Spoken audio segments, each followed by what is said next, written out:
And thank you for joining us here on the desk. This is Global Television. I am Uyi Agumofwegbe.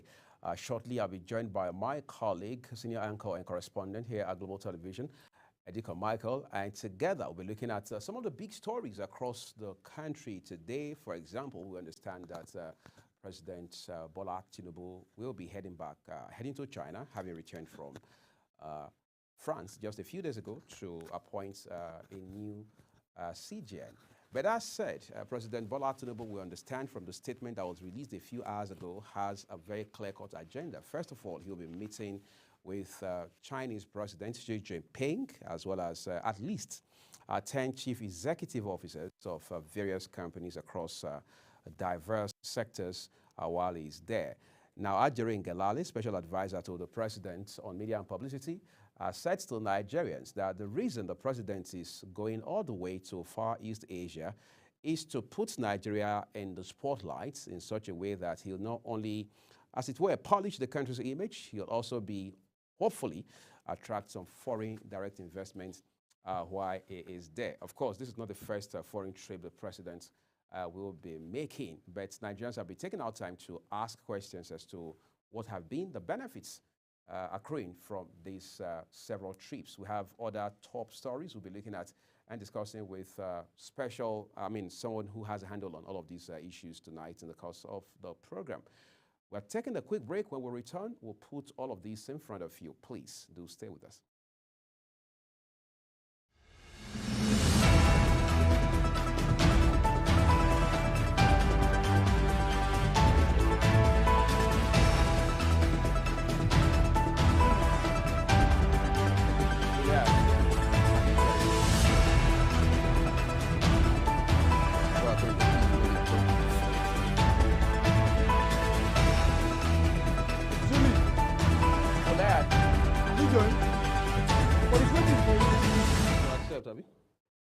To admit him.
Michael Edika, thank you for jumping on the program this evening. By the way, we are in for Anthony Momodu, who is on assignment away from the studio for the next few days. But quickly, let's look at some of the big stories that we're seeing coming out today across the country. A while ago, I was just talking about how that the president is scheduled to leave Nigeria for China. The goal is for him to be able to attract foreign direct investment and also, as it were, paints the country in good light while he's there. In the meantime, it raises questions again as to, President Bola Tinubu has been in the saddle for what, 15 months, all right? So that's about a year and 3 months. And Nigerians naturally are curious what exactly are some of the benefits that have been reaped, as it were, from all of these travels. The moment where we felt the president probably may be coming from another angle in terms of leadership and understanding the fact that our economy, was in a way of trying to survive the times of the hardship, the recession and all of that. But unfortunately enough, many Nigerians haven't seen anything different. We've seen travels by the presidency, even with good number, the last COP19 or thereabout, they still had a powerful delegation from Nigeria having to travel in such foreign trips. But in a way, we understand that cutting cost of governance also start with example. What is the example that the president is also demonstrating to Nigerians? What is he doing differently from many administrations? Yes, we understand that many people have to go with you, with your SS and all of that. So we have been so particular about the travel. Is it not time that the president ought to sit on back to office and then get the job done? Or yes, we understand that you have made several appointments, people to do the jobs. How are you holding these ones accountable? What has been the yardstick? What is the measurement you've used? You said that if ministers are not performing, that you get them off and they put new hands to work. The ministers have been in the office for 1 year. What has been the track record of these ministers? These are the questions Nigerians are asking. So it means that your travel is not making any sense to us.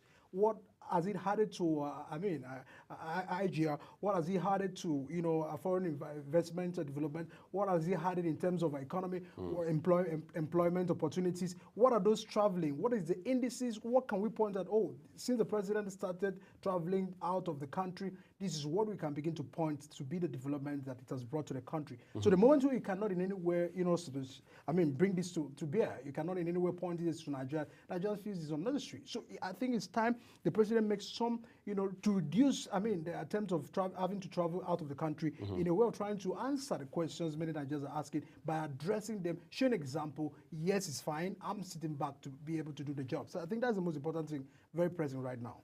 It's interesting because as it stands right now, the president had talked about one time about some $14 billion foreign direct investment coming into the country. We don't have any word specifically regarding all of that development at this point in time. The president was also said to be planning to go back to France, having had to cut his trip short because he had to come back here to inaugurate Chief Justice, CJ, who is awaiting confirmation by the Senate. That has also raised concern. Can the vice president not be delegated to not step in, to handle that task? Why did the president have to, in any way, come back to Nigeria just for a swearing-in purpose? I think because this is not just even about the confirmation.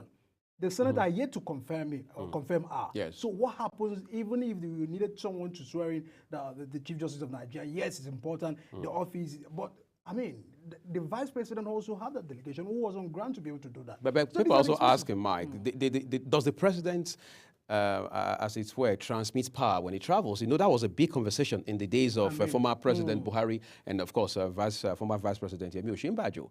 Did he transmit power? If he didn't transmit power, I'm not so sure what the Constitution says as to whether Vice President Kashim Shettima can step in his absence. That's a bit technical, isn't it? It's also the situation. As a president, you are traveling out of this. The culture has also been a thing here. In all the climes, when presidents are traveling, if it's more than a week or more than a month, they sometimes make some delegation, to either the second, to take charge. Because anything can happen in the country when you are aware. So it also brings the issues of what has been the culture over time in the country. So, President, you're traveling, you've not stated how long you're going to stay. At the end of the day, events of swearing in of a Chief Justice just raised, and you had to, forfeit, your assignment over there at the foreign nations to be back on the country, wasting a whole lot of taxpayers' resources just to be able to catch up with these flights. I feel it's time that at a point we should understand to build a good culture. What is a cultural system? That yes, the president you're traveling, can you please, we have the vice president, who is your party member, who is with you, who is the ticket was joined together to deliver your mandate. So all of you are subscribed to the ideology of your governance. So the vice president can quickly be able to stand in for you at every point where you are aware, other than unnecessarily wasting resources of the country. Because, it's most biting to many Nigerians is the fact that it ought not to be, in terms of, even if it has always been, it ought not to be. So we should end that culture. Exactly. At this point, we need to take a quick break on the program. Everyone, you're watching The Desk here on Global Television. We have a subject matter expert who will be joining us to help expand these narratives in the course of the program tonight. We encourage you to stay with us.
The Rural Electrification Agency, REA, has said that 1.4 million Nigerians who are off the grid were provided with electricity through renewable energy in 2023.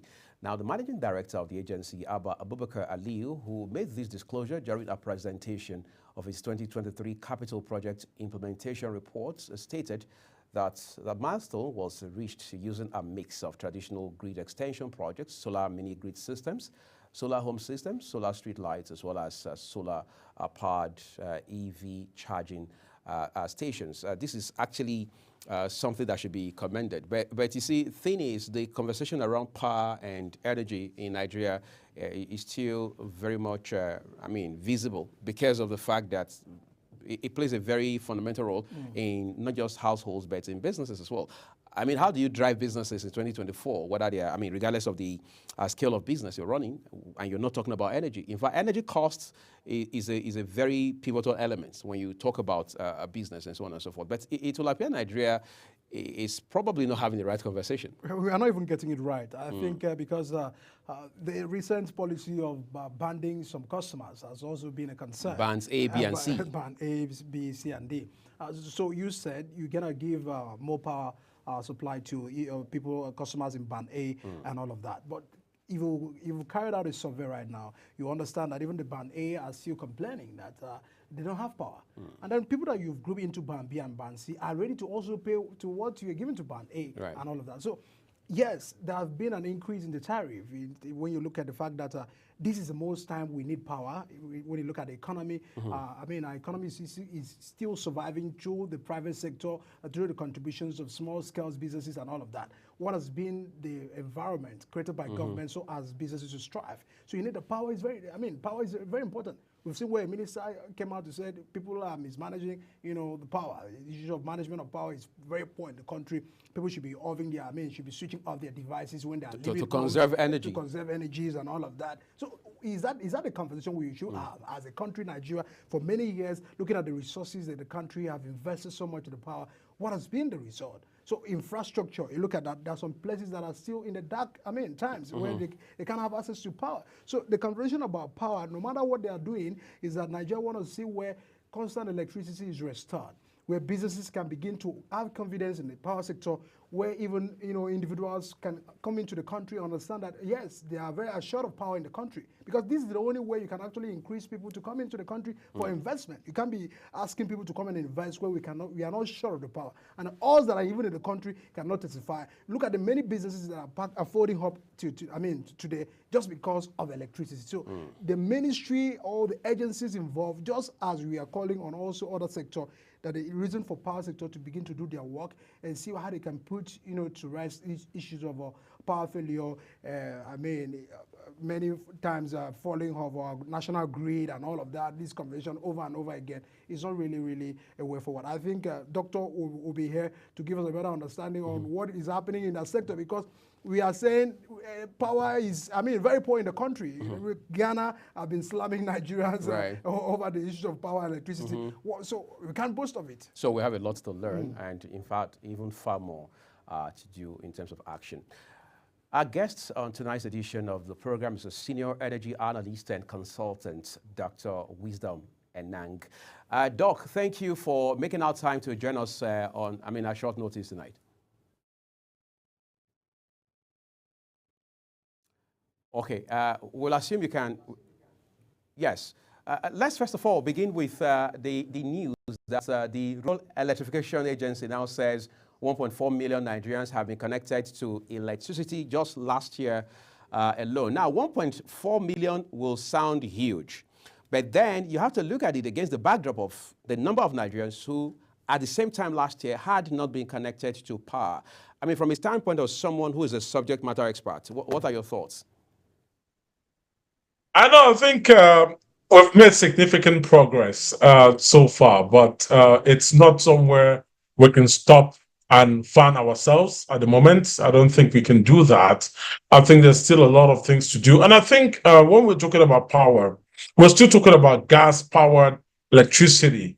I don't think we've come to the point where we can now have, be able to boast of the quota of our renewable energy. And I think that's where we need to be having, where there's a huge mix in our energy profile. And then we have the renewable energy, also, as well as the gas-powered energy. And I think when the devil is in the details. When we're talking about our progress, I like numbers. I want to know, what is our installed capacity like? What is the distributed capacity? How much are the losses? And then, of course, how are we, again, talking about the sustainability of the sector from a commercial standpoint? Those are all topical issues that I think we need to be talking about. Hello. Abba Abubakar Yusuf has said that the agency was able to accomplish these feats using a mix of the traditional grid extension projects, solar mini grid systems, solar home systems, solar street lights, as well as, just a mix of everything. As it stands today, there's the conversation around how that Nigeria is not working practically on renewable energy, or clean energy, as some would call it. Are we lagging behind the globe in this conversation? Yes, absolutely. We are lagging behind the globe. And the reason is this, right? When you look at renewable energy, I like to look at it not in the conversation of it is competing against fossil energy, but in the conversation that it is complementing fossil energy. And the reason is this. When you look at our decentralized centers, power request centers, where we'll have decentralized grids, I can assure you that there is somebody in the village somewhere who is looking to just charge their phone, and renewable energy is going to give them the amount of energy they need. They don't need to on air conditions. They don't need to on water heaters. They don't need to on electric cookers. And those are all people that just need the most basic things. So I think we need to look at renewable energy as a way to complement the current, fossil energy. And that's the way we need to distribute it. I think one of the things that we need to do is we need to put out commercial incentives. For example, we can say, well, if companies can show that they have XYZ installed or operating capacity of renewable energy, we can give XYZ benefits. These are some of the physical incentives that we can do to deepen the consumption of renewable energy in Nigeria. So it's got to be a commercial structure. We cannot just have the provisions from a regulatory standpoint and think that that is enough to be able to drive the renewable energy expansion in the country. No, that's not going to be enough. The other thing that we're seeing again is, yes, with the rural electrification at the moment, I see that they're doing some very good advocacy for renewable energy. But I think one of the things that is going to help is the concept of opportunity cost. Now, when you look at, for example, I have a friend, he's on Band A. Unfortunately, he doesn't even have up to 16 hours of light, which I do not understand how he's on Band A, and that's been the case for the last 3 months. So he said to me, look, I've done the numbers. It would cost way better if I go buy some batteries, I buy some solar panels, and I set up my own solar, renewable energy installation. And it would make more. So every month I'm going to mark about 500,000 out of my salary to buy more solar panels, and that is how we're going to expand our solar grid. Until we can have enough to produce and store without needing the electricity. And I asked him, what is the driver? He said, I've done my numbers. In about a year's time, the cost of recharging and using on Band A is going to be way, way more than the cost of setup. So I'm going to approach this from a monthly financing option and set up my renewable, power center. So what does that mean? A lot of, people that are consumers are then looking at renewable energy and saying this is going to be something that is going to give us a better cost for money rather than being on Band A and not having that reliability in power. Because already, whether you're on Band A or not, I tell you what, let's say you have to have 24 hours, 20 to 24 hours light to be on Band A, but I can tell you that I have people that are on Band A and they do not have that amount of electricity and the truth is the regulators are not checking. So people are now moving to cheaper and more reliable forms of energy. Remember, the pinnacles that energy stands on is accessibility, affordability, and availability. So by the time you find out that people feel, well, your band A is very expensive, and sometimes it could come up, it could be erratic, and no one is answering for it, they would move on to renewable forms of energy. So right now, the opportunity cost concept, the need for both diversified and clean energy, and the need for decentralized forms of energy is making a case for people, consumers, to adapt All to right. renewable energy. All right, Doctor. I mean, let me just draw your attention to the concern about power theft. There have been a constant concern that, what we are generating has not been properly distributed. And this also brings us a concern that former President Buhari had also passed a law where it has empowered the state to also, generate and sell. Do you feel that this will properly, address the issues of power thefts we are experiencing in the country? Because from what we are generating, which has ultimately not been, distributed, and is a big concern to us. Yes, I mean, the distribution has always been a problem. This is why I said I like numbers. What are we generating? What is the installed capacity? What is the generated capacity? What is the distributed capacity? Because if you look across those numbers, you find out that losses are alarming. Across each point, you have more than 50% loss. So theft is not really even your problem. Your problem is that we have mechanical losses along the line. So there are very, very structural issues in the power sector that needs to be addressed. The issue of losses is one. The issue of theft is one. The issue of legacy debt in that sector is another issue. So the truth is this. On the issue of power theft, I think, really the government needs to try as much to see how we can stop that. And that really happens if at the distribution end, where consumers just bypass their meters, consumers do not want to pay for the their energy, and also the legacy debt. So yes, those statistics are right. Those notional indications are very right. These are all things that are very much is a reality that we do know as of today. But the truth is, what can we do to compensate this? I think we need to start fixing from the generation. Actually, sorry, we need to work backwards from the distribution, because there's no point generating more than you can distribute, because we need to upgrade those distribution points. Sometimes you find out that some of the feeders that are getting this are very moribund. They're old. They cannot get more than a certain level of power. So at the moment, I think we need to work backwards. We need to upgrade our distribution. And I think one of the things that I think we need to do is, now that we're allowing companies to earn 3 times the value they used to earn from Band A, which we hear that Band A is responsible for about 60 to 70% of consumers. I think we need to start putting out value-driven targets to them to say, look, you're earning this much, and it is on the basis that you do X, Y, Z. On the basis that across those channels, you begin to upgrade your distribution, facilities, and you begin to do different things, to be able to make sure that we attenuate the losses, we attenuate the theft scenarios. Those are all things that we need to do if we must get it right. All right. On a final note on this particular topic, talking about getting it right, Doc, let's look at the issue of investment in the sector, which, of course, you and I know is critical. All right. The discos, at the last count, we had 11 of them across this country, had talked about depletion of their revenue base. They had talked about, of course, Deacon Mike mentioned the issue of energy theft a while ago.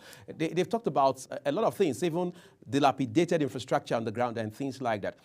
How do we drive the conversation about investments and get it right? Because it will appear that the leadership in the all-critical power sector as of today is not robust and vibrant enough to provide that sort of direction in terms of investment. Thank you very much. When you're talking about, investments, there are a number of buzzwords that come to mind. The first is bankability. That's the first thing that comes to mind. The second is sustainability. That's the next thing that comes to mind. The third is scalability. Now let's talk about bankability.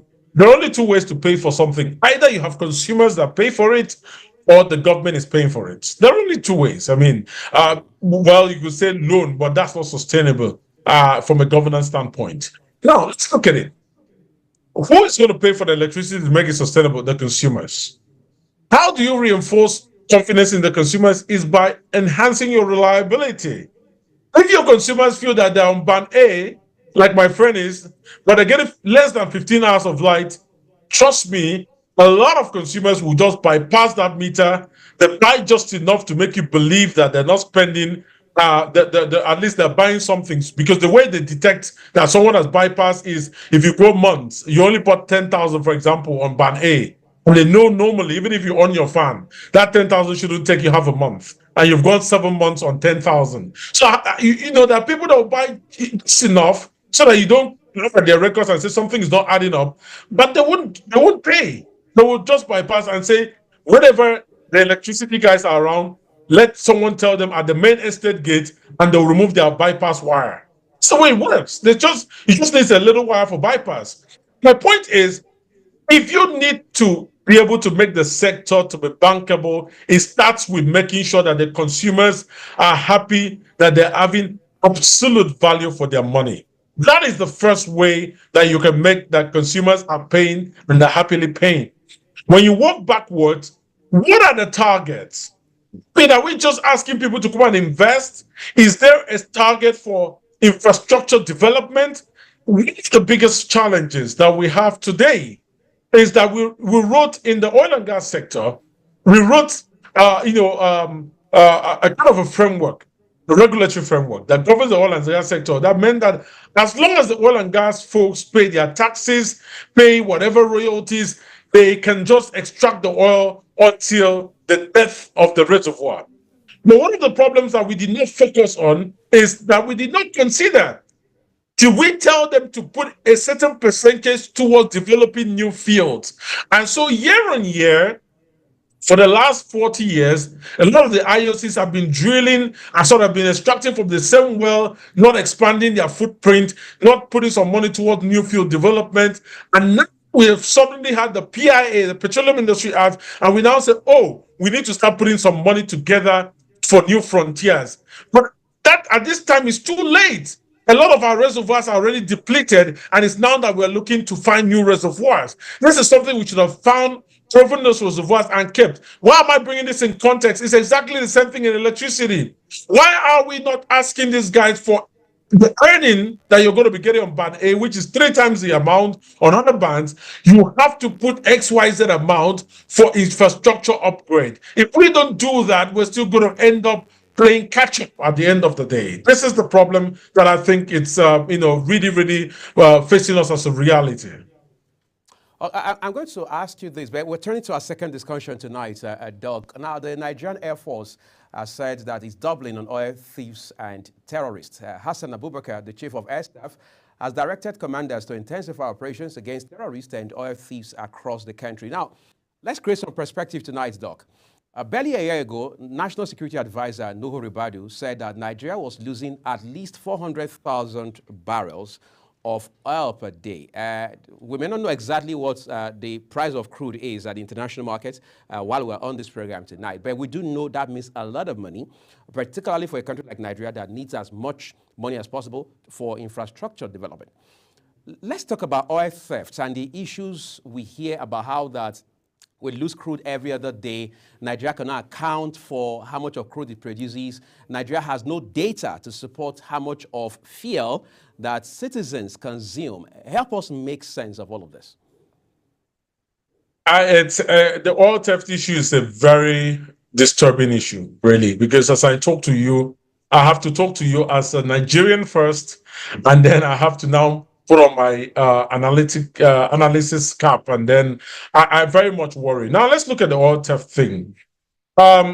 Yes, we've made significant progress, but my question is, why are we not naming and shaming? Because without that, we are merely attempting to sweep around the Pandora box. No one is daring, no one is bold enough to open the Pandora box. The question is why? That's the first thing I have to say. Now, if we are not naming and shaming people, if we are having ships and we are bombing, I'll use the word bombing, but excuse my French. If we are having ships and we are burning those ships away before we can identify who owns the ship, how did it bypass security, who amongst the people barriers were compromised? Because for any system to work, there are the people barriers, there are the equipment barriers, and the process barriers. How did the equipment, the people barriers fail or sabotage the equipment barriers, the people barriers sabotage the equipment barriers, process barriers? These are very critical questions that needs to be asked. But we just feel convenient to sweep it on the carpet. So I don't think there is a very full, there's an effective approach that we're taking at the moment, that we're taking to tackle the crude oil theft. I very much worry, because I like to talk about the PDRR method. If we're very serious about solving the oil theft, there is the predict, detect, the respond, and the recover approach that we need to put into play to be able to tackle crude oil theft. But we're not doing that at the moment. And that's my worry. So again, the statistics are very, very glaring. And I dare to say there are two ways the crude oil theft will affect us. Three ways actually. One is it's going to directly impact those fields that are being affected. That's the first one. The second way it's going to affect crude oil theft is going to affect us is that it's going to also affect the mindset of investors for Nigeria. Investors are going to say they're not coming. The third thing is that a lot of those, fields that, again, people have wells, they cannot drill those wells, they cannot go on and produce those wells. They're shutting them because, again, look at the shallow water. A lot of people are divesting from the shallow water to the deep water because the deep water is somewhat, to a very high degree, insulated against the theft concerns on a majority basis. So the issue is, how well are we tackling this crude oil theft in a way that reinforces confidence? Without naming and shaming, I feel the system is somehow doing enough, but just enough to show a lot of action, but traction, but not enough to show a lot of progressive movement. So my question I have is, who exactly is the system protecting by not naming and shaming? That's my rhetorical question. I mean, just day before yesterday, the Director General of World Trade Organization, Dr. Iweala, raised this issue at the ongoing NBA conference. She said, I mean, that it looks like it's an organized crime where we know, probably we know who are those that are involved. Right. But it looks that we are lacking the political will to confront the truth, because you know that it's not a common Nigerian who is roaming the street looking for what to eat that is organizing all of this crime. So it's not that we are trying to establish the issue. We know the problem of our oil sector. Why is it taking so long to have the will to confront them? Because it's not a normal Nigerian that will confront the issue. We have security chiefs. We have new appointee of DSS just yesterday, and NIA and all of those things. So we are seeing how these people can begin to work. Do you feel that it looks that the federal government are lacking the political will to confront this issue, or that trying to shy away from it? Because I've given us report of how many that have been stolen, the issues. We know the issues. Confront the issues, what Nigerians are asking. Enikan, it's very difficult to tell. Only the federal government can answer this. The issues are very apparent. The people that do this do not do it in thin air. They do it in real life, where you and I can visualize. Like if you took us there, we can see they're human beings. They're not obviously in thin air, and obviously these people are clearly very linked. But the question I have is, I keep asking rhetorical questions, or I dare to speak in proverbs so that it can get us to stimulate our minds.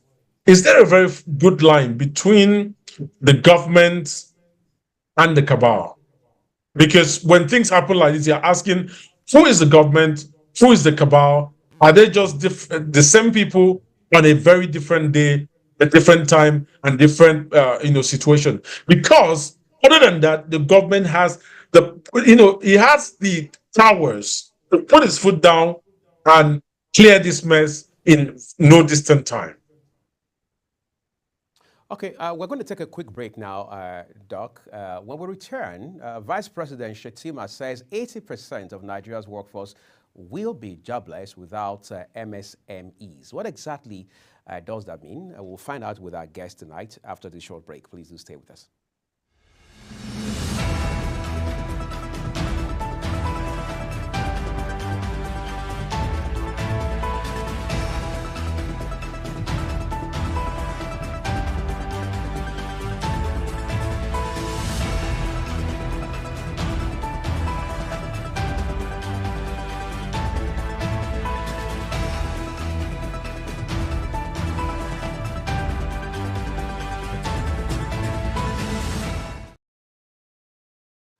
Yes, Dr. Enago, would like to say a big thank you to you for staying with us on the program tonight. As a wrap up in the next 10 minutes, we recall that some few years ago, former Vice President Professor Yemi Osinbajo, himself a long-standing lawyer and someone with a handle on the economy under his belt, had said that, look, micro, small and medium-scale enterprises are the engine room of any economy. So, Doc, I'm asking you tonight, I mean, you are a subject matter expert, right? Are we showing commitment in practical ways, or we are just paying lip service to all of these rhetorics?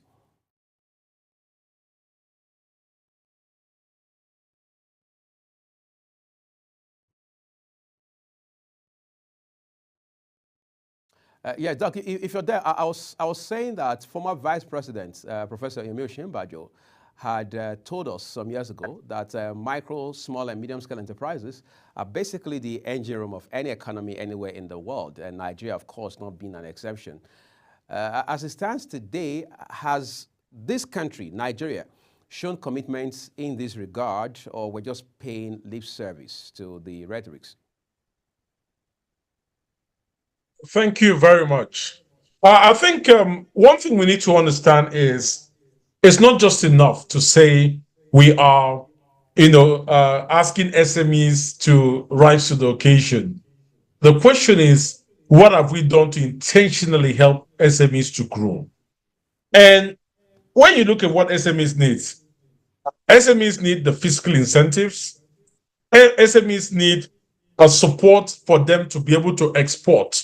Now, let me give you context. Fiscal incentives are tax benefits. Fiscal incentives are making even the paperwork easier. As simple as payment of taxes.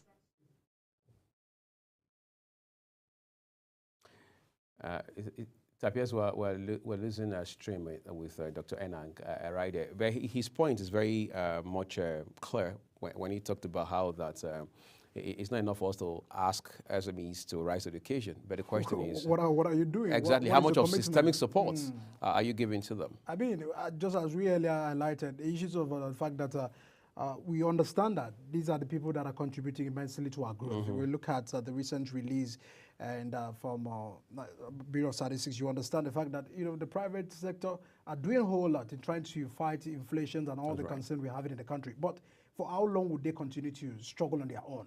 In other climes, you've seen the president saying, okay, I've established a credit scheme for people to begin to get funds and all of that. But how accessible is that funds? What is the takeoff? What has been the grant in banks, microfinance bank? What has been the corporation? Because it's also revealed that people are also lending money from families and friends and all of that. They're no longer going to the bank. But it's pity to get those small money from families and friends who are supporting businesses, where we should have a robust system where every sector can be able to, have access to funds so that they can be able to boost, some of their production. We also raise the issue of power, which is also undermining. People are having to pay a whole lot to get fuel just to be able to run their business. So we want where a system and environment is created. Many Nigerians have embraced entrepreneurship, but they are also concerned that, the people that have already started, the journey, are backing off, and then it's not encouraging the people who are just recently having the interest and the passion to go into, because every year we have turnout of graduates, but what are you engaging them with? We've seen the recent protests, issues of people protesting. It also the fact that people are not engaged. When the moment you're not properly engaging your population, you are also creating room for such abnormality. So we want where government can begin to create environments so that people can begin to have their hands in other things to work. I think that's the way to go, and even the technology and all of those aspects.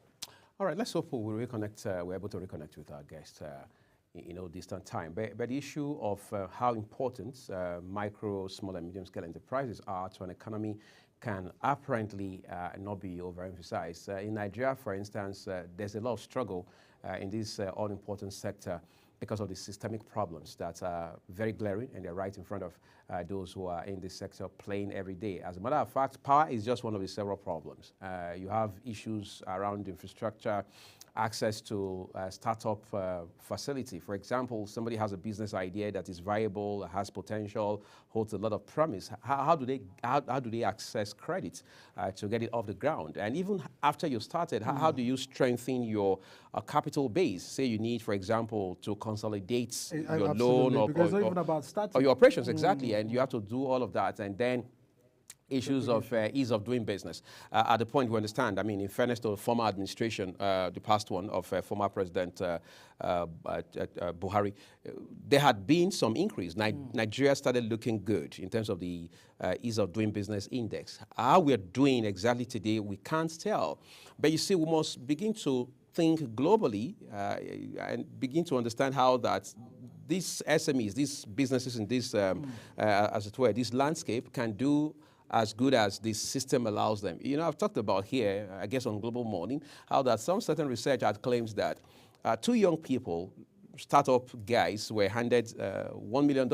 A Chinese and a Nigerian guy, no experience doing business, they were asked to start. I mean, this was like seed capital for them.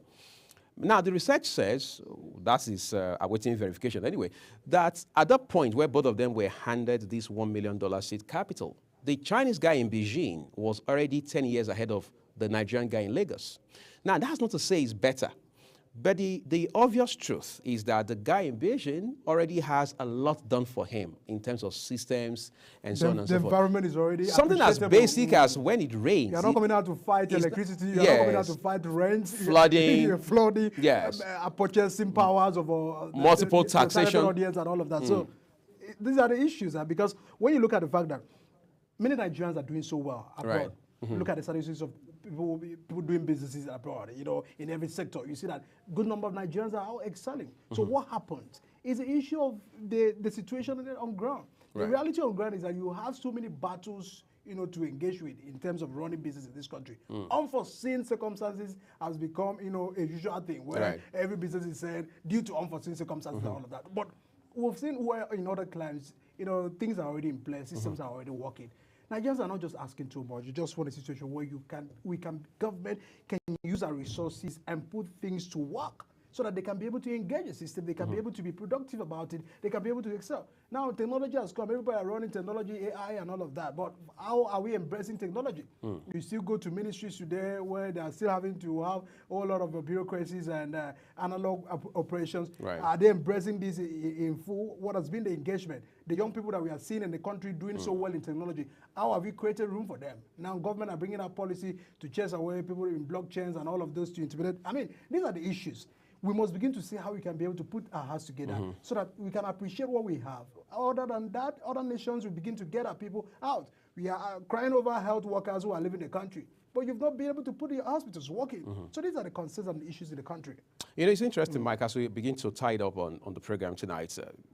I think as a country, we need to start to think in terms of how do economies in Europe think? How do economies in continental America think? How do the Asian tigers, as we know them, the Singapores, the Malaysians, the Indians, how do they even come out from, you know, the challenges they had? Exactly. I mean, Singapore, for example, I mean, the former minister of that country wrote a book called From Third World to First World. I mean, Lee Kuan Yew of blessed memory, because they had been there, done that, as they say. Every country can be a Singapore, but I'm sure there's something we all have in common. What lessons are we learning from what they had done? China did that at some point. They had to shut down the economy for a while, look inwards and all of that. As a matter of fact, countries like Malaysia, for example, are clear instances of how we can learn from all of these countries. But as the argument has always gone, people say God created light before anything else. So it's a matter of priority. So a lot of development economists strongly are convinced beyond argument that until we get it right with power in this country, without politics and sentiments of any kind, nothing else can really. Yes, there's nothing much you can achieve in other sectors. That seems to strike horror in the heart of an average Nigerian. Because that's where the ball is. It's in the courts right now, where they have to decide whether to take Nigeria backward or we are moving forward. But in a way, they can begin to acknowledge the fact that that is a problem and is a must-fix issue. That's where we can start a conversation, because Nigerians, as we know, are not lazy. We've seen where President was alleging that Nigerian youth are lazy, but we are seeing that many of our populations are not lazy. They are thinking, they are striving, they are trying to engage, but the system is not appreciating that. We just want where some of the policies of government, some of the investment of government, the funds you are borrowing. I mean, many times you see borrowing locations and all of that. Where is it being injected in? Where is, which sector are they investing this in? Is it the future?